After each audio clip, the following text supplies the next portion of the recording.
どうもようお参りくださいました。ありがとうございます。本当に暑い日が続いていますけれども、今日はですね、この暑い夏にどのお寺でも、行っております背書き法要というのがありますけれども、そのお背書きというのは、どういったものなのか、そのようなお話を、少しさせていただけたらと思っております。そもそもこの裏盆会とも言われますけれども、このお盆の行事というのは裏盆経というお経から、来ています。でこの裏盆経というお経には何が書かれているかといいますと、お釈迦様には10人の、偉大なお弟子さんがおられたと言われております。その10人のお弟子さんのうちの1人に木蓮尊者というお方がおられました。木蓮尊者は神通力第一と言われまして、神通力を操れたんですね。そしてその自分の神通力を使って自分のお母様が死後どのような世界におられるか見てみたそうなんですね。そうしますと、あろうことかお母様は餓鬼道に落ちていたんです。でこの餓鬼道というのはどのような世界かというと、六道の下から2番目の世界とも言われます。地獄、餓鬼、畜生、修羅、人、天、この6つの世界を六道と言いますけれども、地獄の次ですね、餓鬼道、これはどのような世界かと言いますと、飢えと渇きが癒えない、そういった世界だと言われています。餓鬼の絵をご覧になった方いますでしょうか。非常に痩せ細っていて、お腹だけぷくっとこう膨れ上がっているような、餓鬼の絵がございますけれども、まさに餓鬼というのは、食べ物を食べようとしても喉を通る前に食べ物は燃えて、あるいは飲み物も燃え尽きてですね、ずっと喉の渇きを癒せない、そういった、苦しい亡者の世界であります。木蓮尊者はお釈迦様に相談します。お母様を救いたいですというわけですけれども、お釈迦様は木蓮尊者に、あなたのお母さんだけを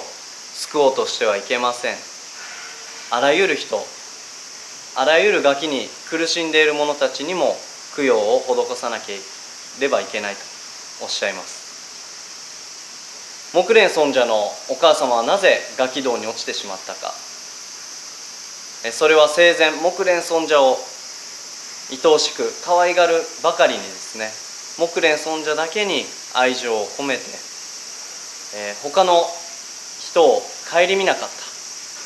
た。その木蓮尊者に対する愛情は執着、欲となってですね、そのことが、死後餓鬼道に陥る原因となってしまった。このように餓鬼道に陥るというのは、生前強欲だった人が、餓鬼道に落ちると言われています。お釈迦様はインドではですね、雨季というのがありまして、その雨季が明ける7月の中旬に、たくさんの僧侶たち、雨季の間はお坊さんたちは外に出れません。ですので、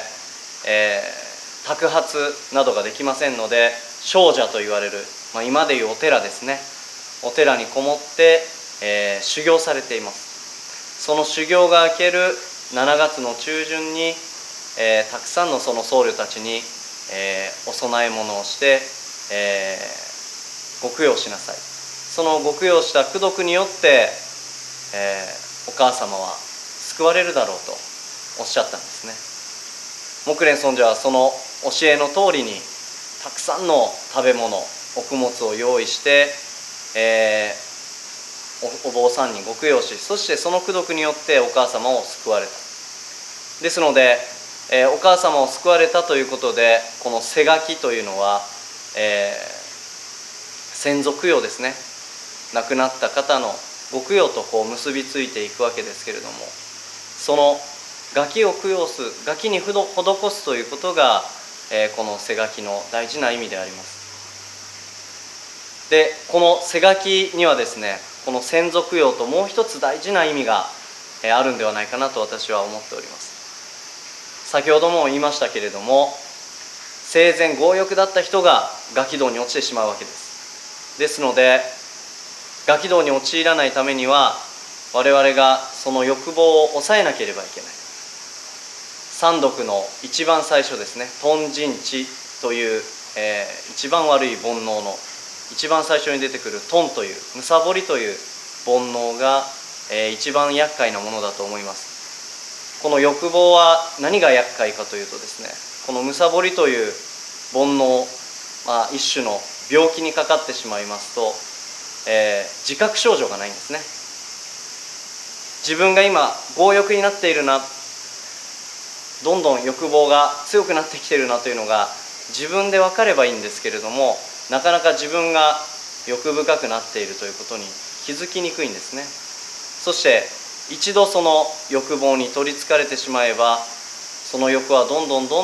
えていってしまう。ではどのようにしてこの欲、自分の貪りというものを抑えていったらいいのか、コントロールしていったらいいのかというと、それは施す、施餓鬼というのは施す餓鬼と書きますけれども、その通りで、施すあるいは手放すということでしか、この貪りというのは鎮めることはできないと言っているんですね。我々はともすれば、物がいっぱいあれば幸せになれる、お金がいっぱいあれば幸せになれると思ってしまいがちなんですけれども、それは必要なものはなければいけないけれども、その必要以上のものを持っていくと、それを増やそうとしたり、それを守ろうとしたりすることに神経を使ってですね、今度はどんどん疲れていってしまう。そうなってしまうと、もう物を持っているというよりは物に支配されているっていうふうに言ってもいいような状況になってしまうんではないかなというふうに思います。そのためにも日々の生活の中で施す、この修行を繰り返していくことが非常に大事なんではないかなと思います。施しというのは何も物やお金がなくても、できることはたくさんあります。笑顔でいることであったり、優しい言葉をかけてあげること、そして何よりもその亡くなったご先祖様に手を合わせる、これも立派な見返りを求めない施しではないかなと思いますので、皆様にはこの施餓鬼という、その意味をまた、かみしめていただいて、そして日々の生活の中でその施しというのを、続けていっていただきたいと、そのように思います。